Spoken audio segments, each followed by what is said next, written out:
Signore e signori, Franco Contu.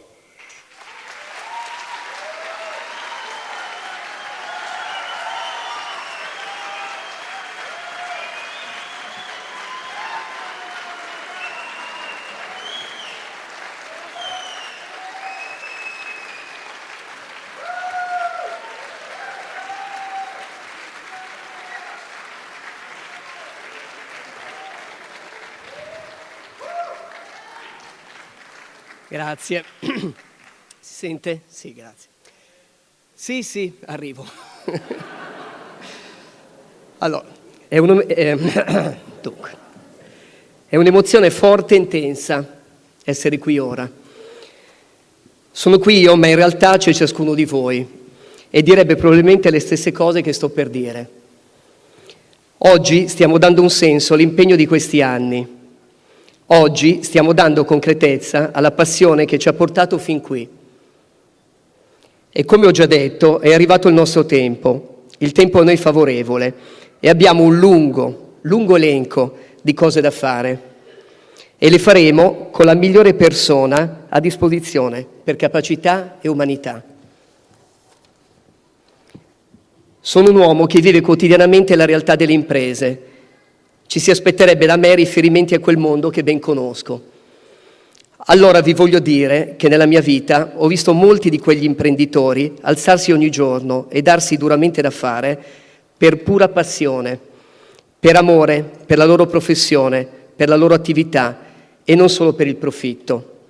Erano imprenditori, ma erano innanzitutto uomini e donne che erano animati dal loro sogno, magari antico e bambino. Penso spesso alle giovani generazioni, perché penso spesso al futuro, perché è con le capacità e le competenze di chi è parte del cambiamento che noi possiamo pensare di avere una Sardegna più bella, prospera e felice, una Sardegna possibile. Perché quando si è ancora giovani si guarda il mondo in un modo diverso, senza barriere mentali, più liberi. Si guarda la 131 e non ci si vede una semplice strada in perenne costruzione, la si guarda come se fosse la nostra autostrada, per il semplice fatto che unisce il nord al sud, che ci fa andare da una parte all'altra dell'isola. Così come quando da piccoli immaginavamo una Sardegna circondata da muri rocciosi, che sapevamo essere stati utili un tempo passato per difenderci dai nemici del mare. E vedevamo le canguro e pensavamo fossero le nostre navi, pronte a portarci verso altre coste. Pensavamo a quando avremmo avuto nostri aerei per spostarci più lontano e veloci. Guardavamo il mare, il cielo e la terra e chiudevamo gli occhi con una consapevolezza rara, quella di essere ricchi, sapere che un pezzo di tutta quella meraviglia era anche nostro. Ci dava speranza per il futuro, ci dava quella sensazione che avremmo potuto realizzare ogni cosa e che ci sarebbe stato spazio e tempo per tutti, per fare tutto. E se ci guardiamo attorno, vediamo che di cose da fare è pieno ogni angolo su cui poggiamo lo sguardo. Reti da costruire, comunità da salvare dallo spopolamento, storie e culture che rischiano di sparire per sempre. Quando eravamo giovani pensavamo che solo noi avevamo il diritto di gestire quella ricchezza, perché era nostra e perché ci sembrava giusto così. Ci sembrava naturale sentire parlare la nostra lingua, e ne assorbivamo ogni accento, ogni sfumatura diversa e unica. Non lo pensavamo come ad un retaggio del passato buono per attirare turisti. Davamo a tutti un proprio senso, un senso permeato di giustizia, dove nessuno era escluso, dove sardi e non sardi dovevano poter disporre e decidere di loro stessi. Ci dicevano di essere al sud, anche se eravamo in mezzo, nel pieno centro di un mare che bagnava tanti popoli, che erano passati da qui, ma che non avevano strappato un brandello del nostro amor proprio, della nostra dignità. Tutto questo lo si vede solo con gli occhi di un bambino. Quella Sardegna possibile che stiamo cercando di intravedere oggi è la Sardegna vista dalle 1000 porte di un uomo che non ha perso per strada la sua libertà, a cui nulla è stato imposto dall'altro. Dobbiamo riuscire a non pensare alla nostra vita, alla nostra terra, come irrimediabilmente perduta, sommersa dalle macerie degli ultimi anni. Tanto è ancora da fare e ancora di più sono le cose che bisogna rifare e migliorare. Fare luce dove il buio oscura la nostra vista. La mia Sardegna possibile è fatta di proposte e soluzioni e di luci che si accendono in ogni comunità. Vi voglio salutare con 2 citazioni di 2 grandi sardi. La prima è di Angelo Caria.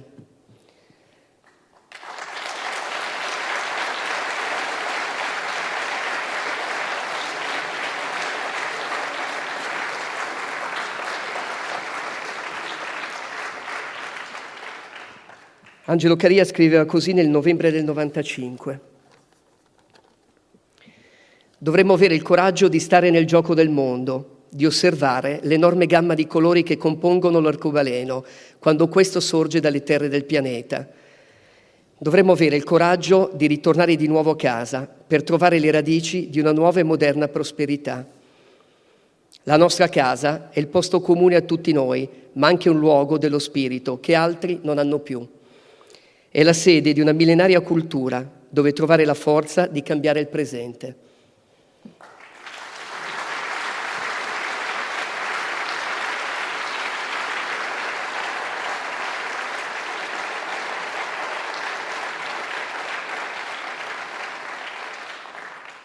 La seconda è di Maria Lai. Il viaggio è la casa, non solo la mia casa, ma quella di tutti noi. Siamo sulla Terra che gira circa 30 km al secondo, in un viaggio che è pur sempre un viaggio speciale, dove non si distingue la partenza dal ritorno.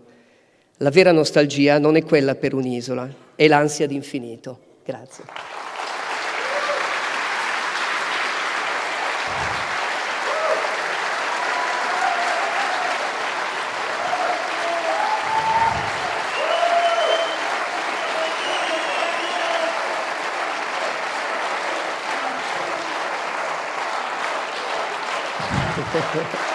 È bellissimo.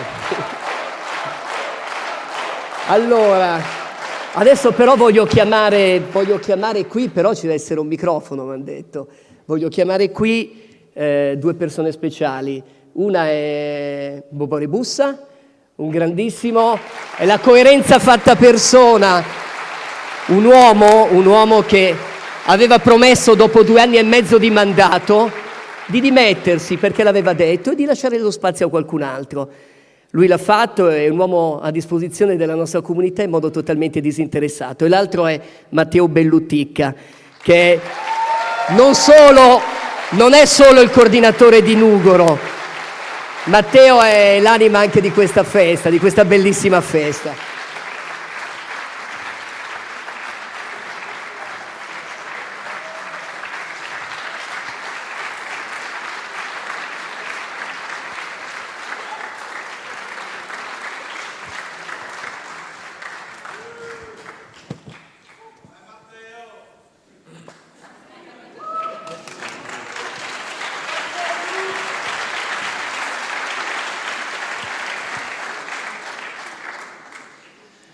Non sono abituato a parlare davanti alle grandi platee, si vede.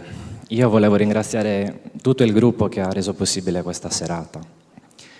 Volevo ringraziare il Progetto Repubblica, che mi ha dato una grande responsabilità, ha avuto la fiducia. Io spero che sia stata ripagata. E vorrei ringraziare Nuoro. Vorrei ringraziare Nuoro che ha risposto. È venuta qui stasera, ci ha incontrati.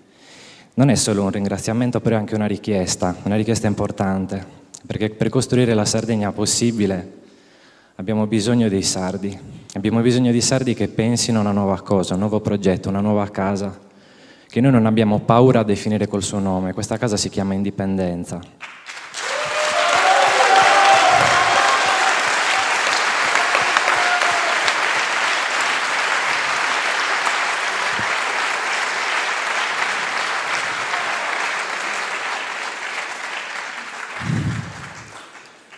Non cerchiamo soldi, cerchiamo sardi. È la nostra sfida. È il nostro tempo. Grazie a tutti. Grazie Matteo. Bobò. Ce l'ho. Grazie. Grazie a Nugoro. Grazie a tutti los compandos. Deo penso di aver fatto il dovere mio, come tornavo Franco, che mi sono dimitto. Che adesso sono nomine del partito e per me la collettività è venuta innanzi delle cose personali di cada uno. Dunque, se pensiamo su come collettività, tanto cresciamo. Se pensiamo su individualmente, non vi cresciamo. Solo se non andiamo a dove, tocca a si porre spari. E oggi è pari dai noi che stiamo toccando per un'esperienza nuova. E questa esperienza nuova non è per cada uno, non è per tutti. È per gente che si sente valente. Che la valentia in Sardegna che narrare a valere, a essere valente sul lavoro, su scuola, e le cose che cada uno va che cada dia.